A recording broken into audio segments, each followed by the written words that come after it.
أعوذ بالله من الشيطان الرجيم بسم الله الرحمن الرحيم والذين هم عن اللغو معرضون এবং যারা বেহুদা কথা ও কাজ থেকে বিরত থাকে।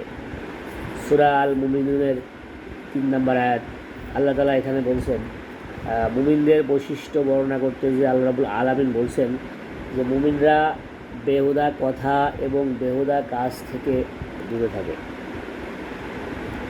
সফলকাম মুমিনগণ কখনো কোনো অর্থহীন অপ্রয়োজনীয় কথা বলেন না, অর্থহীন অপ্রয়োজনীয় কোনো কাজ করেন না।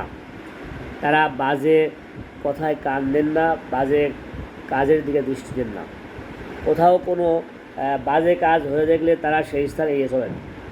এই সম্পর্কে সূরা আল ফুরকানের 72 নম্বর আয়াতে আল্লাহ রাব্বুল আলামিন বলেন, পথ চলাকালে কোথাও কোনো বাজে কথা বা বাজে কাজ দেখলে তারা ভদ্রভাবে সেই স্থান অতিক্রম করে চলে যায়।